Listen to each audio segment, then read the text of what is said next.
Welcome back, everybody, to the long-awaited and well-overdue installment of Ask PJ Braun here at Blackstone Labs headquarters. It is your usual host, Colonel Feezy, and we are here with all of the questions that you have been asking for so long that we have not answered due to being way too busy. Way too busy. Way too busy. But that all ends now. And from now on, you will have your weekly installments of Ask PJ Braun as they usually were before our previous scheduling was interrupted. It's 5:30 Thursday night. People are going home. We're starting now. We were supposed to start at 2. Yep. I screwed that up as usual. But I want you to know that I blasted 6 Euphoria when I came into this room to make this one extra good. Bing, bang, blow. Times 6. So we're going to jump right into the first question from none other than a good buddy of mine, Satchel Caffey. Satchel Caffey. He says, hello, guys. Awesome products that y'all put out. I've been a supporter for a few years now and haven't been disappointed yet. All I can do is talk about how good the stuff is that you put out. I'm on a stack right now. Going to ride it for 12 weeks and can't wait for the results. I'll send some before and afters if you'd want. A few episodes back, PJ said that Eradicate can have a good effect on those fat-bottomed girls. I mentioned it to my girlfriend, but she is hesitant, and I would like for you to explain more on that subject if you could. From what you said, they hold more estrogen down there. If like to get her on a better routine and whatnot, but reducing that fat bottom could help, even if Lord Braun likes them. I'm interested in the Legion. You've talked about it a lot. I'm interested in the Legion big time for sure. I'm not huge on Instagram, but the Legion is something I would like to be a part of.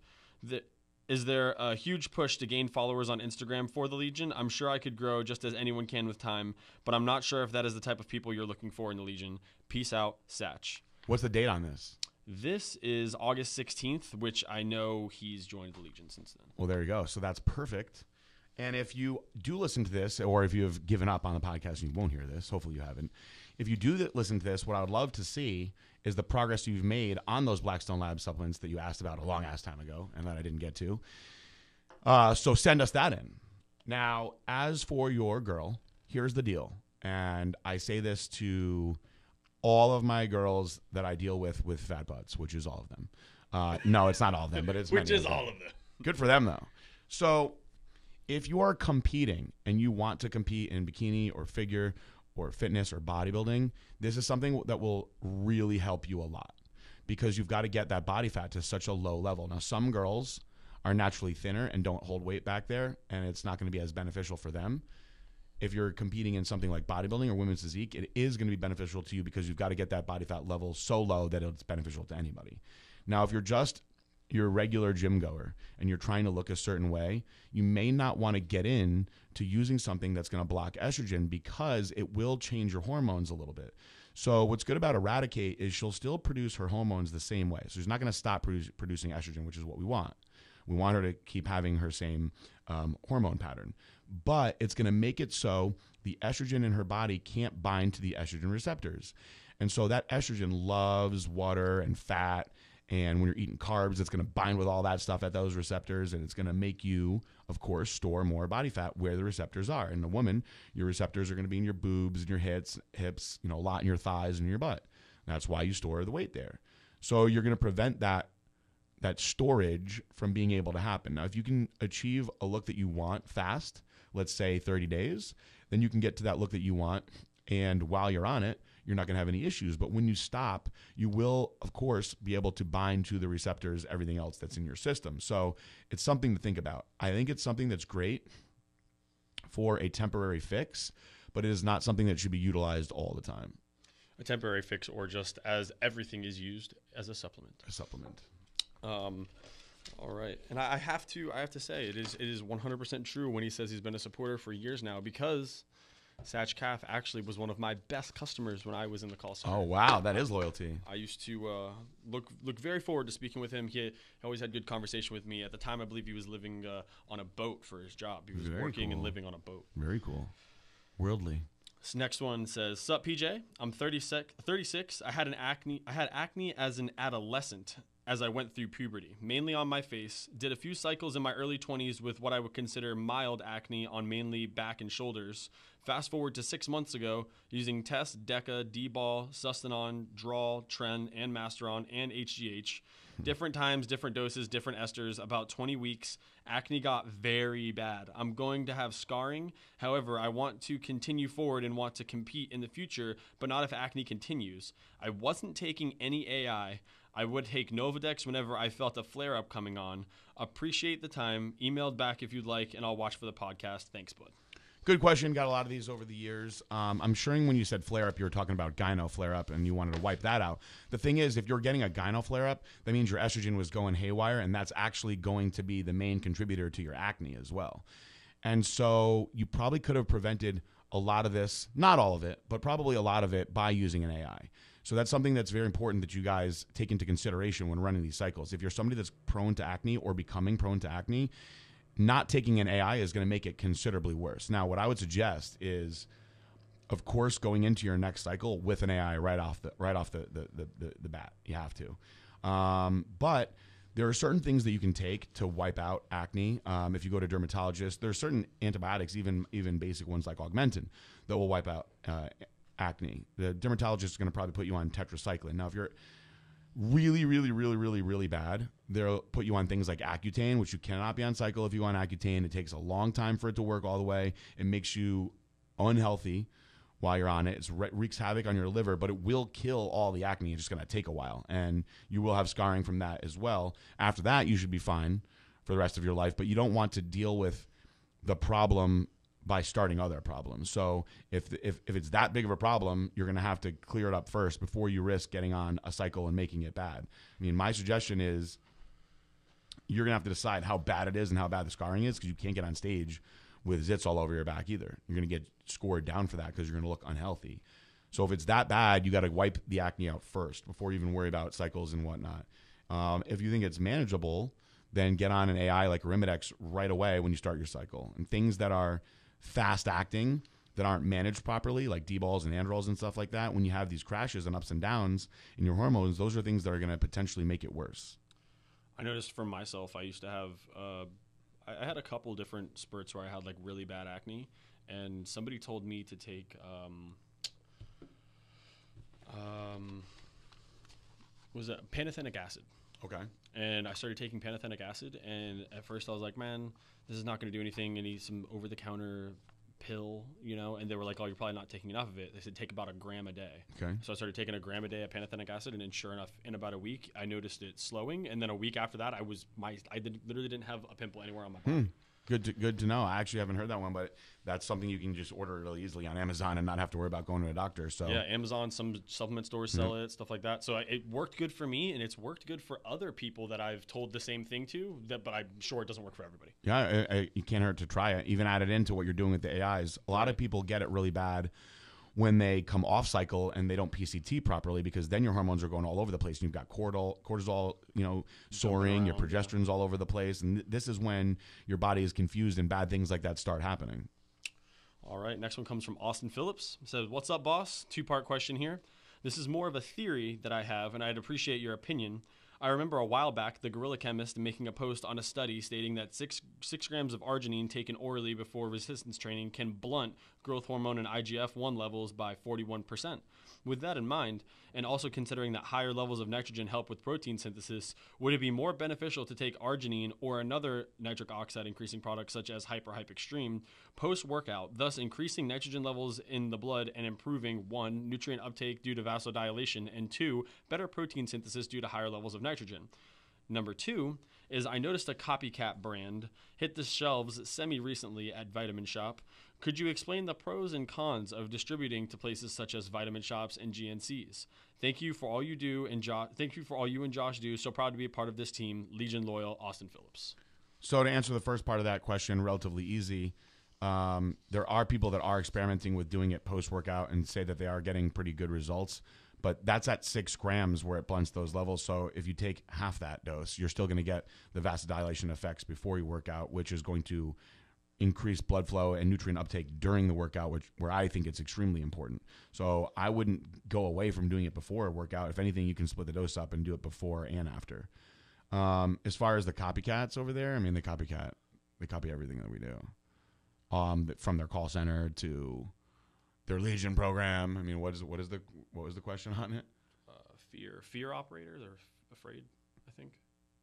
A tier operator.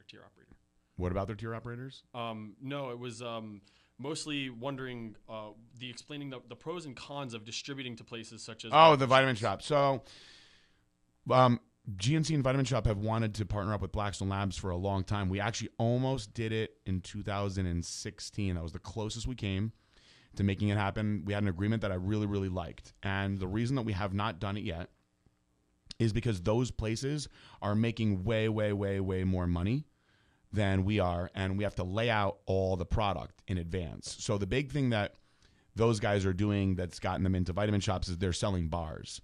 So that's a much, much different demographic and market, and you're laying out all these bars, and it's such small margins that it's a volume-based thing, whereas for me, to lay out X amount of, let's say, pre-workouts, and I have to spend, let's just say for math, I have to spend $250,000 on one pre-workout to get in all of these GNCs.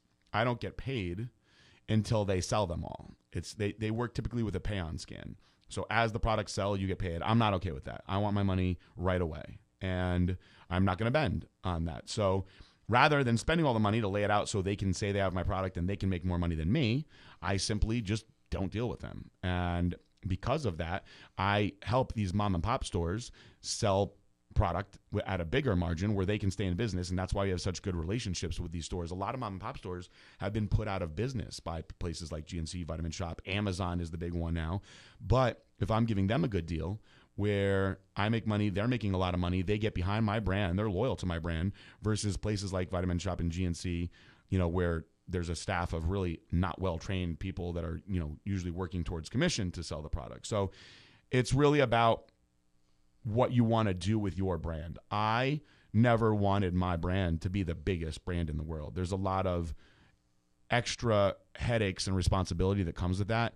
And historically, being the biggest brand in the world has ended really poorly for most of the biggest brands in the world. I'm sure you guys have looked up the history of people like Muscle Farm and whatnot.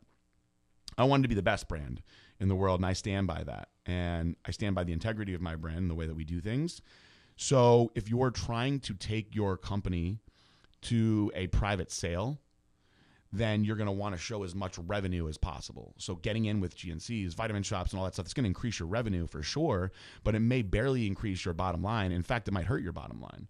So what's more important?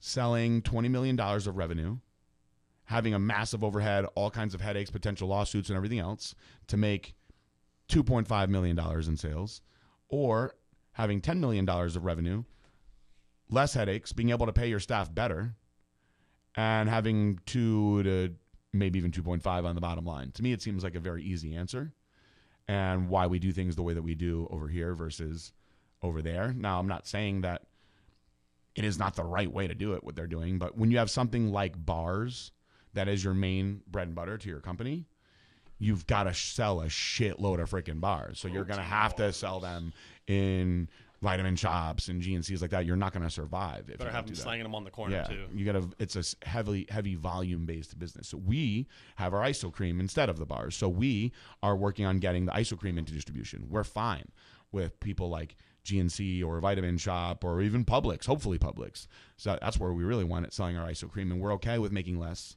having it put in distribution like that, because that's a volume based product. And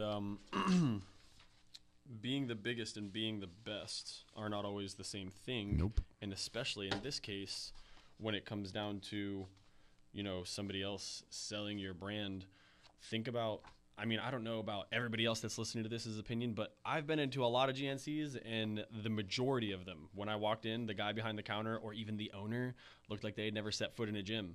So when you're trying to increase, the amount of eyes that are seeing your product, and it's put into a place where the guy doesn't even go to the gym, and realistically just bought a GNC franchise because he wanted to make money because his dad or his mom was doing it as well. And they're all basically taking over with more and more GNC franchises and crushing out all these mom and pop businesses. Yep. Whereas the people running the mom and pop stores probably do go to the gym and probably are a part of the industry and probably have competed and probably do know more than your average Joe. Yeah, it's a much, much different demographic of people for sure. So the next one says, I'm going to stack Metha-Quad and Chosen One with maybe YK11. Any thoughts? And what I need gear support, test support, and an estrogen support with this stack. Well, I don't think you need the YK11. There are people that like that one a lot. I think you've made the right two choices with the first two. I think that everyone should take gear support year-round, no matter what. No matter what you're taking, you should take gear support. You don't need to take it just because you're taking those things. They're not liver toxic, but that stuff is, strong. It's hormonal, and any time where you're taking supplements, even if you're taking just protein, your liver enzymes are going to be a little bit elevated and things like that. So you should take products to take care of your insides. I take lots of vitamins and stuff that are focused on my, internal health, and you guys should always do that too. Chosen One, you don't need an estrogen blocker like Eradicate for. With the Metha-Quad, you may want to have it, and then afterwards, you're definitely going to need to do PCT because that stuff's so strong that you're going to suppress your stuff. And if you add the YK11, and then it's going to suppress it even more. So, yes, you're going to need to do PCT and Apex Male after that for sure. Gear support, I think everybody should take, and I would say it's 50-50 on whether or not that you need to Eradicate, but it's not a bad idea to have it on hand. Next one comes from John. It says, hi, PJ and staff. I was listening to the podcast and loving it, so figured I'd write in and see what kind of help you could give. I'm a competitive men's bodybuilder, about 5'6", 210 pounds, pretty lean all year, under 10%, probably lower. I run cycles, test, trend, mast, Winnie, etc., and or SUST, Anadrol, Deca, and PP. HGH and insulin. I'm pretty good with my PED, but my supplement game is off.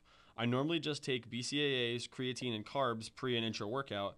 I am a union construction guy, so I'm always moving all day. I seem to have low energy levels all the time. If you don't mind helping out, what Blackstone subs can I take in combo with my current cycle to boost mood, energy, focus, mental alertness, etc., and also to make my cycles more productive? Thank you for your time. I look forward to hearing from you. If you need any additional info, let me know, and I'll provide it. John. How old did you say he was or no? Doesn't say how old he is. Just 5'6", 210 pounds, pretty lean all year, under 10 body fat, and his drugs. Okay. Well, I mean, I'd love to see your blood work for something like that to wonder why you're tired all the time. I don't know if you have adrenal issues.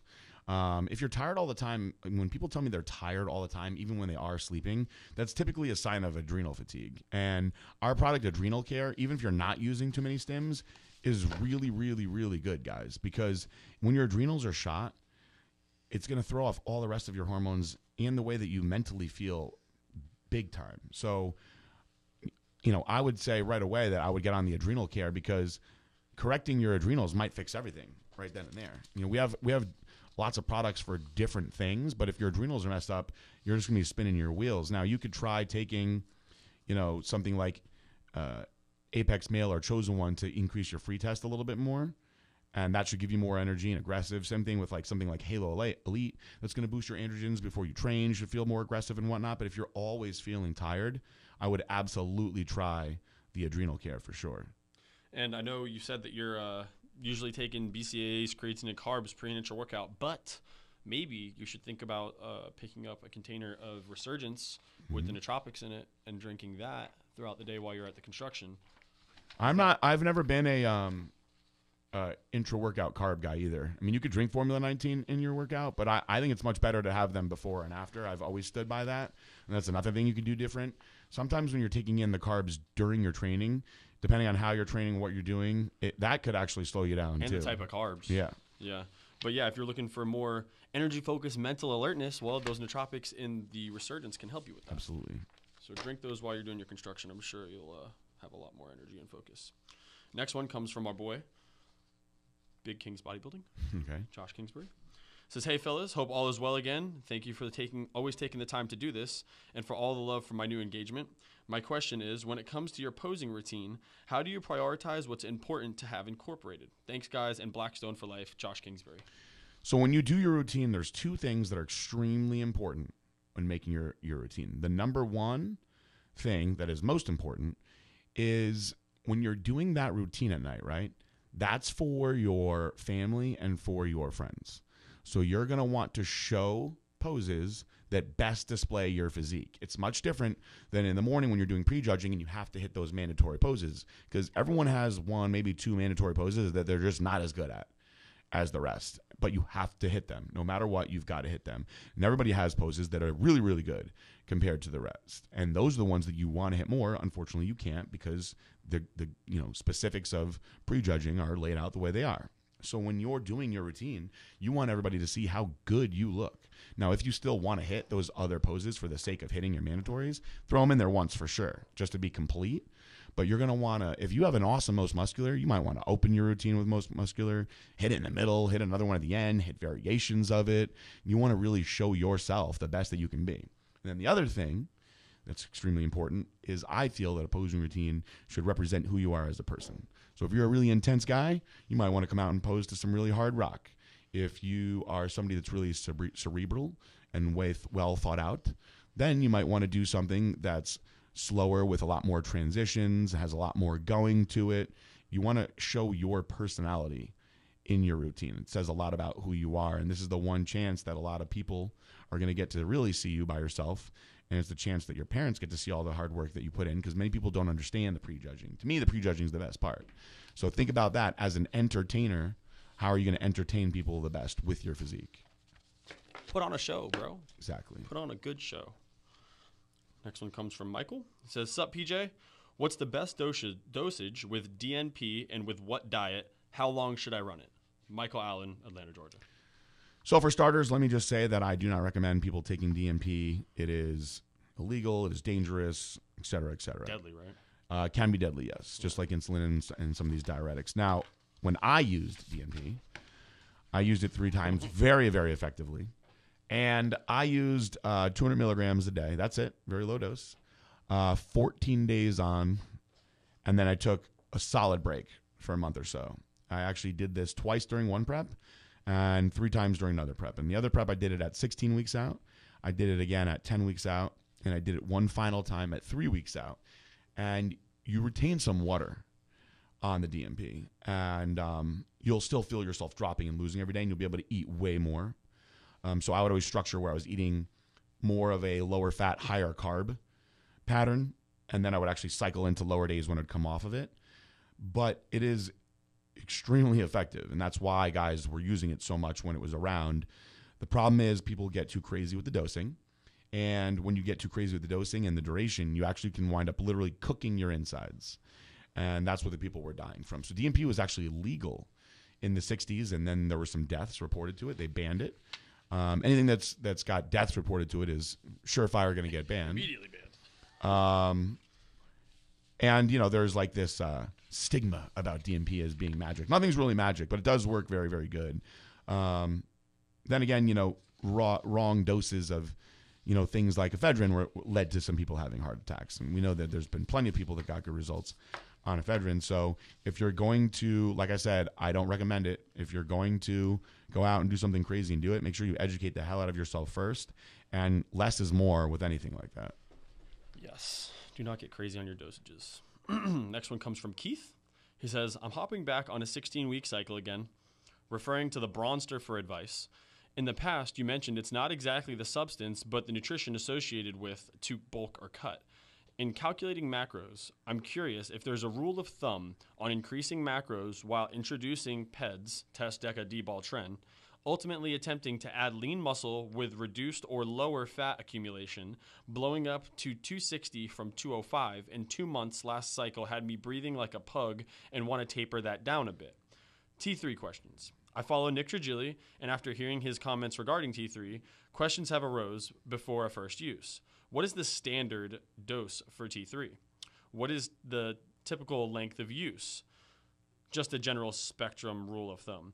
T3 appeared to be a frequented substance by a lot of people, but Nick seemed to have hesitation regarding the use, long-term effects. Now, we can't just stick to the redundant cycle questions, so here's an entertainment question. PJ and Josh, rank looks first, second, and third, if it's not a compromising question. Sammy Bornstein, Coach K, and Nika. Thanks for all the knowledge gained over the months, guys. It's appreciated. Blackstone Labs. All right, we'll do the girls last. So let's Absolutely. let's get the unimportant stuff out of the way. Give us some time to think. And process that one for a minute. So actually, just hit us back next week for the answer. We're gonna need to run some numbers. So my perspective on T3 is a lot different than everybody else. I actually love T3. And when done the right way, T3 is highly, highly, highly effective for dropping weight. And I hate Clen. You'll never see me use Clen. I actually don't like to use Clen on any of my clients either. Some people love Clen. I hate it. Think it makes you feel like shit. T3, when you're doing it the right way, you're never going to notice anything when you're on it other than the fact that you're losing weight. Now, the problem with T3 is that people get way too aggressive with it.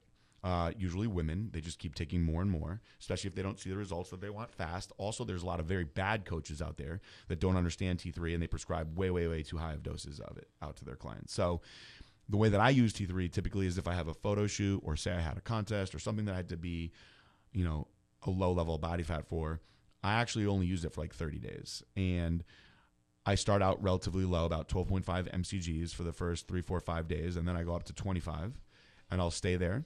And then I'll go up to maybe 37.5 and I'll stay there and I'll go to 50 for a short period of time. Then I taper it right back down over a period of like 30 to 35 days. And in that time period, you're actually able to eat a little bit more and still keep on processing all the food the right way and losing weight faster. Now, people will take T3 for 8, 10, 12, 16 weeks at a time. And you do that, your body gets so used to running on thyroid medication that it won't run properly without it. I mean, this is like common sense, guys. If you drink 6 beers every day for a year trying to get drunk, you're going to have to start drinking 8, 9, 10 beers. All right. Then after a while, you're going to be used to drinking 20 beers a day. You pull those 20 beers out, you're going to feel a little different for a little while.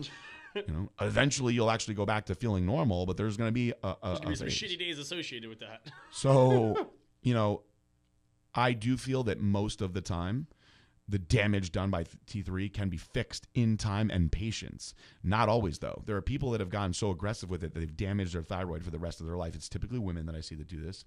And then they're prescribed things like Cytomel or Armour Thyroid for the rest of their life. And then they actually have to rely on that medicine just to look normal. And it is for that reason that people are scared of T3. I think you can get in shape absolutely without it. But I do think it is a very useful tool when used the right way. And like I said, I hate Clen. As far as the other supplements, what did he ask? He asked, in the past you mentioned it's not exactly the substance but the nutrition associated with bulking or cutting and calculating the macros. I'm curious if there's a rule of thumb on increasing macros while introducing PEDs. Well, there's things that are going to bring quote-unquote dry gains versus things that are going to bring quote-unquote wet gains. Wet gains. So people associate things like Anavar, Winstrol, things like that, even Tren, with the dry gains. And what that means is you're not retaining water. So anything else that's in that wet gain category, when you start taking it, you're going to retain some water. So carbohydrates also make you retain water. They're required for digestion and everything else. So if you're eating an excess of carbs while taking something that's going to make you retain water, then yes, you're going to retain way, way, way, way more water than normal. Your average person might hold 10 extra pounds of water just from taking that cycle. If you're a bigger guy, you might hold 20 extra pounds of water. I've seen this happen plenty of times. I've seen guys that were running their off-season protocol, walking around 275, 280, cleaned up their diet, and in 2 weeks dropped 20, 25 pounds, literally, just from changing their diet around or switching to a ketogenic diet where you don't have carbs holding all the water in. So depending on what you're taking, if you're trying to keep the weight gain slow and steady, you've got to look at your diet versus what you're taking. And if you're taking something that's going to bring on more aggressive, quote unquote, wet gains, then you're going to want to be more conservative with your calories, especially from carbohydrates when you're adding all that stuff in. And just one thing that I can't seem to figure out why people don't get it when it comes to like bulking and cutting and the wet gains, dry gains, is if you were trying to get bigger, there's no way to do that not adding fat. Like, you're not going to add just lean muscle. You can't. Otherwise, everyone in the world would be doing huge and ripped. Everybody at would be all doing times. Whatever process. Nobody's like, I'm going to try to get fat first. Yeah. Whatever process there would be in the world that you could say, hey, I'm going to run this workout regimen and this drug protocol and this diet, and people say that I won't get fat, but I'll get huge. Yeah. It doesn't work like that. Nope. You can't make your muscles big without retaining some water. That's actually helping you get bigger. Yeah, it's a massive help. And it doesn't make any sense to want one without the other. It's all comes together. If you try to pick a really happy medium, chances are you're gonna nothing's gonna happen. For the most part, stay around the same. And then if you do make any progress in that happy medium, you're not really going to see it until you cut again next time. Yes, so exactly. realistically, what are you doing it for? No. I think that once you do it for a little while, you'll start realizing it is what it is. And you'll get to a point where you're going to decide either I want to keep on bodybuilding and doing this forever, or you'll go one or the other. You're going to be like, I want to be the big guy, or you'll be like Lord Braun over here, and you're going to want to be the little ripped guy all the time. So I know that I'm not going to carry around all this size anymore, and I'm okay with that. So I'm happy being extra lean and smaller because I want to be as lean as I can. I feel good, and that's what's important to me. If I wanted to change things around and really put some size on again, I would know that I wouldn't be able to stay this lean. You're going to have to start breathing like a pug a little bit, as you say. So I'm going to give a very brief summary of the question on the 3 girls. It's very hard to rank girls at Blackstone Labs because they all are different and unique and beautiful in their own way. I'll tell you this. But if they're not at Blackstone Labs, that doesn't apply. Yeah, then we'll rank them. So of all the girls, I am the closest with Coach K. We're very, very close. We're like brother and sister. And I will say that she has the most personality. She's very, very bubbly and fun and cool. And that's an extremely, extremely attractive quality that makes an already beautiful girl that much more attractive. Sammy is by far the youngest. And I know she does have a great booty. And she's got a very pretty face. But to me, I'm so much older than her that she is like almost like childlike to me. And for me to sit here and start talking about how hot she is, I think would be pretty creepy. And then Nika has the whole like Russian factor. So, the whole like butchering of the English and whatnot. Every guy, whether they admit it or not, thinks that's sexy. So they all have different things that they're bringing to the table. They all have great bodies. They're all pretty girls. It's really a matter of personal preference. Me and Josh a lot of times agree. Sometimes we disagree. But you guys out there that are listening can decide and vote on who you think. So this is going to be one of those times where we disagree, simply because our perspectives are different in life. So like he said, you think it might be a little bit creepy to be thinking that Sammy is the hottest because she's the youngest. I'm younger than PJ, so I think that Sammy's the hottest. There you go. See, it's different. Age is a big factor too. Exactly. Because once you hit a certain age of being an older guy, then you really want the younger ones. But I haven't hit that age yet. You're not there yet. You haven't passed that threshold. I'm still in that MILF stage. Hell yeah. So I'm going Sammy number 1, just specifically off of age and look and everything. I think she looks like the best as far as got time to grow. Mm-hmm. And I think Nika gets second for me just off of the accent. Mm-hmm. And Coach K, I mean, she's kind of feels more like my sister. Yep. So how you feel like Sammy's kind of like too young for you? I feel like Coach K is like too close and like personally my like friend for me to think that. There's a lot of people that feel sistery with Karen. Like I know right now, if Trevor was sitting in here and I started talking about Karen in a sexual way, he would be offended. Yeah. But you know what? Some brothers and sisters are really close out there, Karen. All right, we need to get on to the next question because this one was just definitely... Especially if you're stepbrother and sister. That's like the number one thing on Pornhub. I don't know why that is the thing. We've talked about this before, too, and I just don't get it, man. It just never done anything for me. Like, so weird. I don't know, man. It's taboo. Like, I don't get it. Next one's from Janoy Cresva. Oh, boy. It says, hey, PJ, I have a question and a story to tell you. Firstly, I bought the Euphoria product and took 15 of them. This was pretty much the entire bottle. It is, except for one, because there's 16 in a bottle. Should have just went all 16. Should have just popped that last one there, big dog. The last one was too much. He said, it made me feel great, not rushed, but super excited and relaxed. During this time, I came up with an idea. I understand your company doesn't do lifting equipment, but I thought I would tell you about it because I don't want to do it myself. The idea was an adjustable barbell, which would be similar to an adjustable dumbbell, but it's a bar. I thought it would have a rack that you put it on, and there are knobs at the end of the bar so you can adjust the weight. If someone designs this well enough and markets it correctly, I bet they could make millions of dollars. That might be kind of a dumb idea, but I thought I would throw that out there, and whoever has the inclination to patent it would probably make lots of money. It has never been made before, by the way. I also have a pet Russian tortoise. I know you like reptiles, so I thought that I would tell you that. My question is, how old do you need to be to get sponsored? Because I am 16 and a bodybuilder. I don't have an Instagram, but I'll get one soon. If you can give me more details of sponsorships in your answer, it would be much appreciated. Also, you got to get Shelby in more videos if you can. Thank you. Okay, peace out. Bye. Just shot a video with Shelby yesterday, so you guys will like those. I'm actually starting a whole new series with Shelby. You have to be 18 to be a part of Blackstone Labs. So you got 2 more years, and yes, you have to have an Instagram. That's the way that the whole Legion works. You gotta but be on the gram, dog. We're not going to judge you in a negative way about not having a ton of followers, because everybody starts somewhere, but you need to have the Instagram to start it. Exactly. We don't have any follower requirements. In fact, we hope you grow your followers within the Legion once you've joined. That's right. But if you don't have an Instagram, that's hard. I think somebody has invented this bar, by the way. And you know what? It don't matter how many followers you got, because Jesus only had 12 followers. There you go. All right? There you go. You don't need that many, bro. Mm-hmm. All right.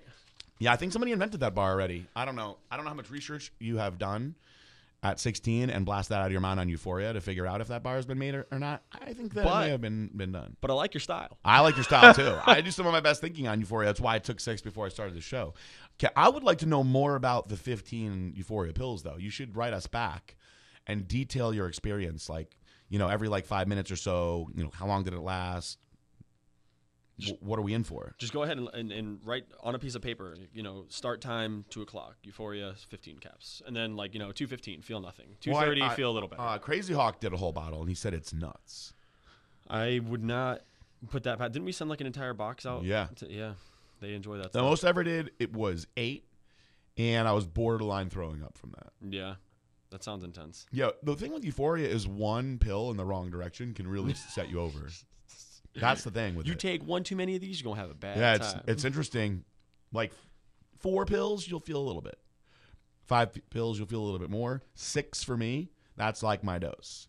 7 is all right, I'm pretty damn fucked up is basically the only way I can put it. I've done 7 where I had to stop everything that I was doing and just sit in a chair for a while. And it's almost like a panic attack. And there was one other time where I actually did do 8, and it was because I was not paying attention to what I was doing. And that one actually made me really, really nauseous, and it was not a good time at all. So I like to stick around 6. What you can do is for me it's 30 minutes, but your metabolism is going to depend on how these things hit you also. So if you have a fast metabolism, it's going to hit you faster. So for me, at the 30-minute mark, I could pop anywhere from 2 to 4 more and prolong it for a while. Okay. And I've talked to other people that do that too. There's a science, people. Yeah. It's something that you're not going to get Euphoria and nail it the first time. I'd be very surprised. Some people are like, oh, I really like it. And then a week later, they'll tell me something like, oh, I threw up. Or they'll tell me, no, I figured out a different way to do it. It works better. And you just got to experiment and figure out your own dose, because it's not body weight specific at all. Some people are like, oh, you're a big dude, so I probably only need 2. And that's not the case, because I actually dated a girl that could take way more than me. I was going to say, some girls are like, yeah, I take more than my boyfriend. And the boyfriend's like, I don't know how she does it, because that shit gets me good. Yeah, it's nuts. So you got to figure it out yourself. All right, we're up to the last question here, y'all. Ooh. You ready for that? I actually like the title of the question, which I don't know what the question is yet, obviously, but It just says Adrenal Roads. Okay. Hello, PJ and friends. Just finished binge listening to all 33 podcasts over the month during my daily 3-hour commute. Wanted to hear them all before asking any questions. First off, thank you so much for taking the time to answer these questions week after week and spreading your wealth of knowledge. You are truly an inspiration, not just for bodybuilding, but for all aspects of general health and fitness. I have many questions, but I'll limit it to 1 or 2 per email and spread them out so I don't take up too much of your time. Besides, this might end up being a long email, so I apologize in advance. Oh, man. All right. The first question. Some background. I've been taking Apex Male and Dust Extreme consistently for about 9 months now, trying other Blackstone products here and there.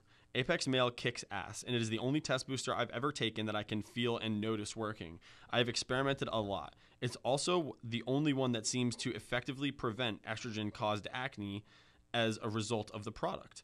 I'm extremely prone to acne, especially cystic acne. I've tried Chosen One, for example, and had to stop because nothing I did seemed to stop the acne I had from it. I'm sure it's an indirect cause of DHT levels, most likely. Yes. In walks, Recomp RX, my expectation was to use this product along with Trojan Horse and, of course, Apex Male and Dust X, simply trying to get those last 2 stubborn abs to show down under. In the second week, however, I noticed another side effect. Beside my already changing physique, my acne was nearly gone. I couldn't completely assume it was Recomp RX, of course, so I did my own process of elimination and removed only the Recomp RX for about a week, and the acne returned. I got back on it, and a week later, I could already see my skin clearing up. My question is, what is the science behind this? I did my own research and saw all the great benefits of the ingredients, however, nothing specifically mentioned skin. Any thoughts or insights on this? Also, is there any danger simply staying on this product indefinitely?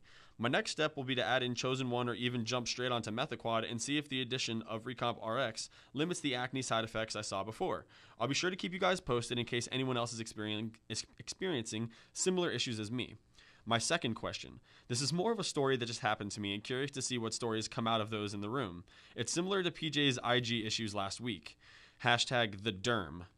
Recently, I was conducting my daily me time ritual when the sound cut off, and I thought it could have just been poor video and continued along my business. Shortly after the sound returned, all was good. Until my wife walked into the house. Evidently, my phone had automatically connected to her Lexus Bluetooth as she pulled into our driveway, and I had used it earlier that day. She was pissed as apparently porn had been blasting in her car, volume all the way up. For those in the room, PJ and those in the room, what is the most embarrassing sexual experience you've ever had? Thank you again for all you do. Hope the last one wasn't TMI.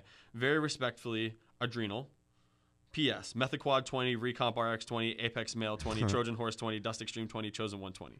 Loyalty is everything. Hashtag the derm. That's great, and that's the first time we've actually said that in the in the podcast. First of all, that is like my dream for something like that to happen to me. I want to cause somebody to have their Bluetooth turn on and have porn blasting into their Bluetooth. I'm not going to lie. There's definitely been a number of times that I was watching porn on my phone for some reason and then got into my car like later that day or even the next day. And for some strange reason, my phone just, even if I was watching porn on my phone and I didn't completely close the Safari application and it's like still somewhere in the background with that porn on it, even though it's not playing, even though I didn't hit play, when I get into my car, the Bluetooth will connect to it and immediately blast the porn full blast through my speakers of my car. That's so funny. So multiple times I've been like getting into my car at like the gym or something, and there's like people around me, and like my door's open obviously, and I start the car up and just comes out of my car, and I'm like, shit. That's amazing. I've never had anything like that happen. I don't use my Bluetooth though, so that's probably part of the reason why. True. I also don't ever use my phone for porn unless I'm showing Corey things like I did today in there. So, kudos to you for scaring the shit out of your wife with sex. But I have all kinds of embarrassing sex stories that I'm surprised we didn't tell them on the podcast before. I want to get back to the I have actually an answer for you on the Recomp. So somebody else actually reached out to me about their skin clearing up on Recomp and saying that when they stopped it, had a little bit of issues, then got back on and it cleared up again. So the increased level of IGF-1 is creating these new satellite cells, and these new satellite cells are going to do all kinds of great stuff for your body. You're going to have new bone density. You're going to have new cells to burn fat, new cells to burn muscle, but you're also going to have new cells for healthier hair, skin, and nails.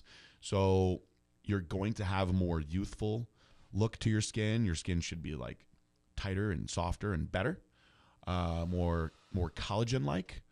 And it can absolutely, of course, help with the acne because acne, of course, would be unhealthy skin. So it does make sense that when you have something that's creating new satellite cells that you are going to have a more clear skin. Now, I think this is going to be individual specific, and I don't want to say, hey, everybody with acne, try this. But to the other person earlier in the episode that asked about this, it's a mistake of mine that I didn't actually recommend this, and I don't want to say something like, oh, just try this product that I make to see if it'll work for you.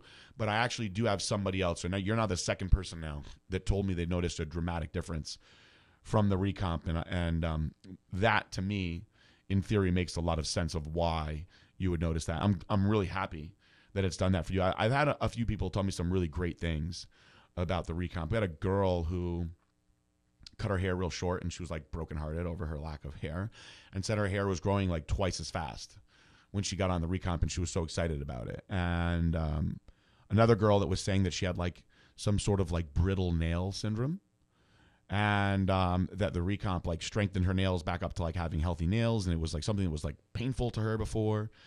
So I've had all sorts of little mini battles won because of the Recomp doing other things, you know, that it is may not be advertised for. So it's a very cool product. I think that's one of the coolest products we've ever put out for sure. And there's not anyone who can't benefit from it. So just goes to show you that the name is so perfect for it, because it's literally recomping your entire body from your bone density to your nails to your skin. It's helping everything get rid of the old bad and in with the new healthy you. Yep. I have so many like different sex stories that I can't even think of one right off the bat, but I'll tell you one that was like I was young, and it's really not that embarrassing. I guess if you're with your partner, it's not that embarrassing. But this was a situation where I was trying to impress this girl for a while, and I really wanted to like bang her like the champion of all champions. And I forget what I ate, but I ate something fucked up, and I didn't know that we were gonna finally have sex in this moment. My stomach was like really, really, really bad. And so anyway, I'm like rocking her world. Like, I'm like proud of myself. I'm like, oh, I'm getting this girl good. This is what I wanted all along. My stomach's kind of bothering me the whole time.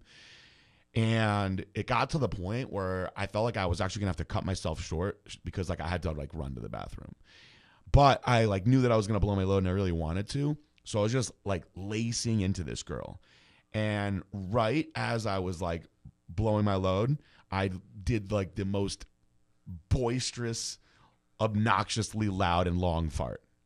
Like as I was coming, I was just blasting out of my ass. Oh, and she like great. Went from like moaning and like loving it to making this face of like what the fuck. And then I made like a face of like what the fuck back to her. And then she started hysterically laughing and went gross. And I was so fucking embarrassed at that. I was only like 21, 22 years old too. It's even worse. That's so funny. That's like one that I can think of right now. I probably have other shitty ones that are more embarrassing than that. I definitely know I have a plethora of embarrassing ones. I don't know why this one just popped into my head, probably because I'm sitting here talking to you. But when I first started dating Tara, we were watching PJ's house a lot, and we obviously aren't going to sleep in his bed, so we were staying in the guest bedroom. And the guest bedroom is actually a completely separate building outside of his house that's like a little mother-in-law suite in the backyard. Mm-hmm. And it's really nice. Like the first time we got to stay in there, I was like, wow, this is kind of like, I don't know, paying for your own like hotel or something, but it's at like Braun Estate. And it's just a really cool little spot to stay, you know, for a couple of days and kick it with your new girlfriend, you know, when you're first getting into all the crazy passionate sex you have like the first couple of months. And so we're in there, and the bed is up in the loft. So obviously you go into the ladder, you go up, and like the bed is really the only thing up there. And, you know, we're going at it, and I was like giving her head, and I came up like really aggressively fast because like I just wanted to get in there, and came up from eating her out and smashed my fucking head so hard on the ceiling inside of that fucking loft, because you don't realize how close and low that shit is until you're like trying to go from laying your face down on the ground to straight up position so you can start fucking her, and you just power slam the back of your skull into the roof. I literally turned around to see if there was a hole because I hit it so fucking hard, and I just couldn't even do anything but lay there and be like, why didn't they make it taller? Fuck. And literally every time we had sex there after that, I was so fucking like, I'm always like just kinking my neck down as far as I can so it wouldn't happen to me again. That's fucking hilarious. It hurts so bad. I almost knocked myself out.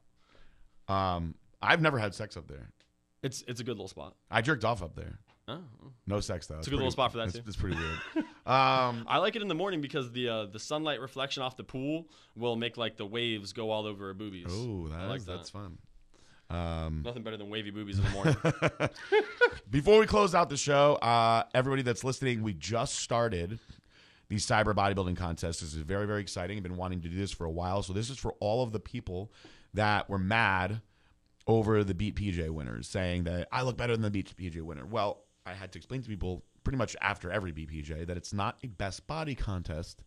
It is a best transformation contest. And oftentimes, the best transformation was somebody that started out really bad and went from really bad to pretty good. So if you started out pretty good and went to really good, it's not as much of a transformation. So for all you pretty goods out there, and for all you goods out there that either bodybuild or want to bodybuild, this is the one for you. And we're breaking it down into different classes. So for the men's, I've got a up to 175. I got a 175 to 200, and I got a over 200. And it's for anybody that is interested in men's physique or bodybuilding or classic bodybuilding. Because here's the thing, guys, you're training the same no matter what. We've got mandatory poses that we want you to hit. We recommend that you are in trunks because you're going to look the best, but you don't have to be. You can be in your underwear.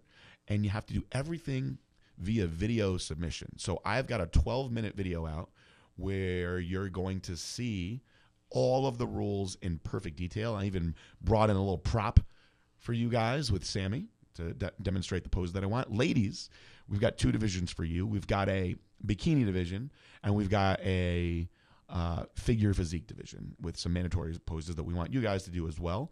And we're giving $2,000 to each class winner, and then we're also having an overall class winner, and we are having a coach versus coach challenge too. So if you are working with any of the Blackstone Labs coaches, or if you want to work with one of the Blackstone Labs coaches, you can sign up with them, and if the coach wins, that's an extra $1,000 for the coach. So lots of prize money at stake. The overall winner, not only do they get the double prize money, but they also get tier 3 elite status. Sponsorship means you get to work with me. So you're probably going to be one of my athletes already anyway, because if you're working with me, you're going to win because I am the best coach in this. So far, there's only one other coach in it, by the way, which is Nick Trigilli. He's challenging me right off the bat, which I like. But if you have a coach that you're already working with or you want to work with, take an opportunity for this, because this is a bodybuilding contest where you can win some money in the end, and we're giving away a bunch of it. So it's a cool thing that we're doing, and the sooner you sign up, the better, because you've got from now till December 21st through 23rd, I believe, to submit your video check-in. So you're going to check in through video, guys. So you can't be sending any fancy Photoshopped images. It's not going to work. Now, what's cool about this is if you wake up in the morning and you don't like the way you look, you don't got to do it then. You can do it in the afternoon. You can do it at night. You figure out what is the best time for you to take this video, and you're going to also have to weigh in, by the way. That's part of it for you guys that are in this weight loss or weight category. It's something that you'll never have the option of doing in a bodybuilding show, because in a bodybuilding show, if they say prejudging's at 10 o'clock, you got to be ready at 10 o'clock, and that's it. If you look better the next day, it's too bad. You had to look good at 10 o'clock the day before. So this is something that's really going to give you a big opportunity to look the best that you can possibly look. And we're going to have our pros on the team, people like Cody Montgomery. And we actually have a lot of pros on the team now, so I'll select a group. We've got Rude Dog's a pro now. I know he wants to judge. And they're going to look. You're going to have different judges from bikini to bodybuilding, so it's going to be completely fair all across. And they're going to judge who has the best body in each category, and then they'll pick the overall winner. So this is very, very cool. And I think that the best part about it is if you're in the Legion and you win, you actually get a prize for being in the Legion and winning too. So you get even more money. We're just giving away all the money here at Blackstone Labs. And if you're not in the Legion and you want to do it, you can. But you probably should join the Legion because you win more money if you're in the Legion. It's kind of a no-brainer. If you are not in the Legion when you start the competition and you join the Legion halfway through, then what? You would technically, I guess, still be a Legion member when you win. So can you join the Legion the day before?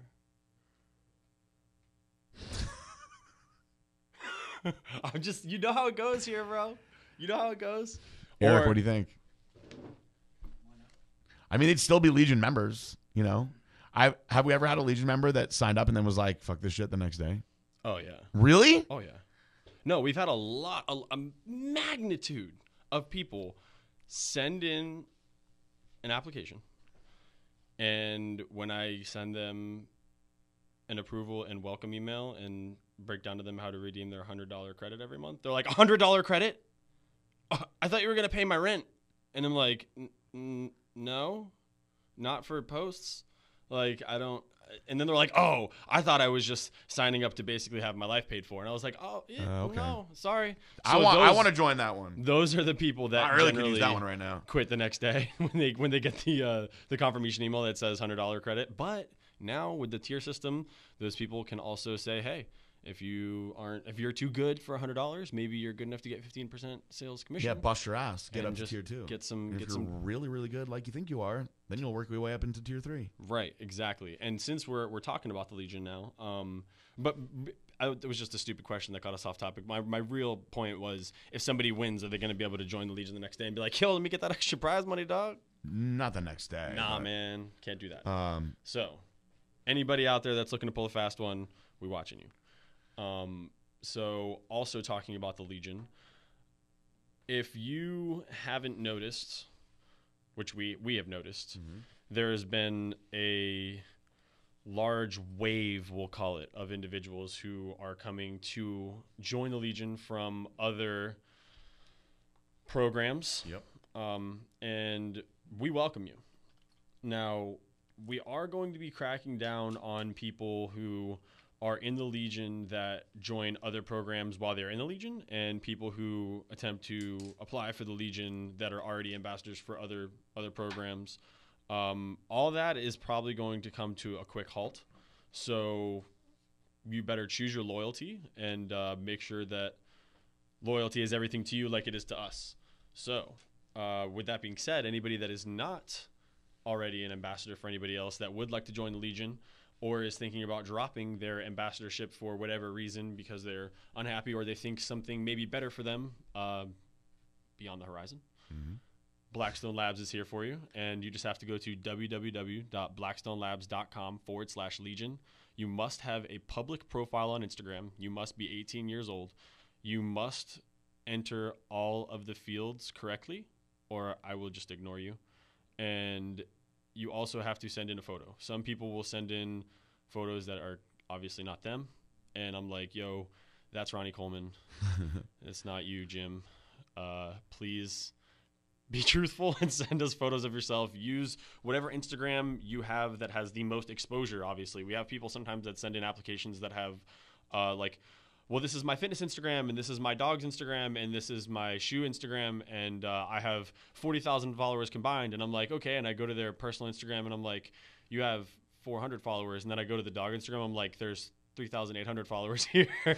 And then you go to the shoe one, and it's actually some other page. And I'm like, okay, so whichever profile is yours with the most chance of somebody on there connecting with you and saying, hey, I trust this guy and what he says about this product, I'm going to go use his discount code on Blackstone Labs. That's probably the best profile to apply with, I would think. Yeah. So anybody that wants to apply, go hit the website.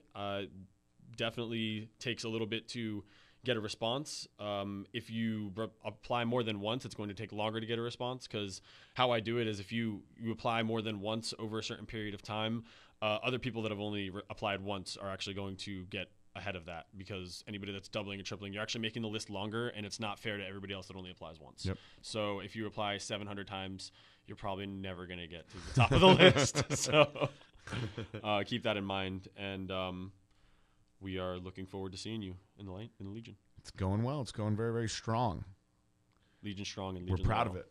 And the Legion's pretty cool. We got a lot going on in the Legion. You got bags now. We got food. All kinds of new stuff coming on the horizon. Speaking of bags, I couldn't not do this podcast with my Supreme bag. I don't know how YouTube savvy everybody is out there, but there are some imposters of Colonel Fiola, and don't be fooled. This is the authentic. That's the real one. This is the real deal. Free smoke. Free smoke, baby. Well, it's our first one back in a while. It felt good. That oldest question was from August 10th. It's been a while. It's been a long time coming. It's a couple of months. It's a lot like I need to go to the gym. I'm going back to the gym tonight. We're going to be on camera now because of this. I'm going back to the gym tonight because of this. First day back at the podcast. I'm back on the training regimen. There you go. I'm skinny now. Which camera do I look at? This one? We can look at. Does my face look different since the last podcast, folks? You can look at all of them. Everybody join together with me in the comments section. If we get 100 comments, they're going to make sure that we get a third camera so I can get some headshots in here as well. That's a big deal. Because I'm very offended that it's only very big We need deal. that third angle, and we need to make it known that the people want the third angle of the Colonel, because my facial expressions are hilarious. Up to this point, they haven't been. So I mean, you guys got to show that it matters. So on that note, I think we will end it like we always do, with a peace out. Bye.